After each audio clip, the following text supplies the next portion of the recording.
غداروں کی جب فہرست کریٹ کی جائے نا، مطلب مرتب کی جائے، تو میر جعفر بنگال،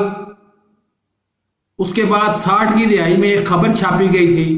خبر چھپی تھی اخبار میں چھپی تھی ظاہر ہے، جس سے شیعہ سنی فساد شروع ہو گیا تھا کراچی میں، اور بعد میں اس اخبار کو اس کے اوپر معافی مانگنا پڑ گئی تھی۔ اور اس کے بعد آج کل جو پچھلے 3-4 سال سے، بلکہ 4 سال سے کیا، میں تو جب سے یہ پرائیویٹ میڈیا آیا ہے اس وقت سے دیکھ رہا ہوں کہ جو بھی فیک مطلب جھوٹی خبر ہوتی ہے اس کے پیچھے کہیں نہ کہیں جا کے جیو کا ہاتھ نکلتا ہے۔ جیو جنگ ایک ہی گروپ، ایک ہی مالک ہے نا اس کا۔ تو جب تک میر جعفر، میر شکیل الرحمان اور حامد میر،